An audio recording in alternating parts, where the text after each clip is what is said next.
Екі күннен соң мұқым мұсылман қасиетті Құрбан айт мерекесін қарсы алады. Ұлық мейрам биыл тамыздың 11-і, 12-сі, 13-ші күндеріне түсіп тұр.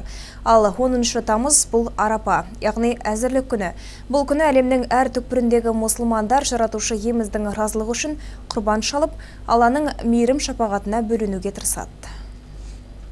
Әуелден келе жатқан мұсылмандар мерекесінде мал сойып, Құран оқытып, айттап жүру маңызды. Ал әсілінде бұл күнді қалай өткізіп, қандай амалдарға көңіл бөлу керек? Бұл жайында арнайы өткен брифингте Қазақстан мұсылмандар діни басқармасының облыстық өкіл имамы Қанат Жұмағұл рет-ретімен жіктеп жауап берді. Құрбан айт қажылыққа аттанған азаматтар жүздерін Қағбаға қаратып, Арафат тауында аңсағандарын айтатын күн. Араздасқан адамдар татуласып, отбасы құндылықтары артатын мереке. Ал бұл күні таза жүріп, ағайынға айттап шығу ең ізгі амалдардың бірі. Сонымен қатар жағдай жетсе, құрбан шалуда үлкен сауапты істердің қатарында. Есесіне биыл облыс орталығында 4 мешіт Шейх Суни, Хибатулла Тарази, Әбдіқадыр, Әулиеата мешіттерінде арнайы мал сою алаңдары дайындалуда. Құрбан шалуда айт намазынан кейін бастау керек екендігін айтады имамдар. Ал айт намазы 11 тамыз күні таңғы сағат 7-де оқылмақ. Естеріңізге сала кетейік, құрбандық шалу бойынша 5 жасар түйені яки 2 жасар сиыр малын 7 адам бірігіп немесе 1 адам шалуға болады. Ал 1 жасар қойды тек 1 адам ғана құрбан ете алады.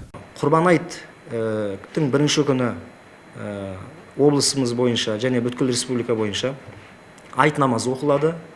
7-де айт намазы оқылып бола салысыменен құрбандық шалу басталады.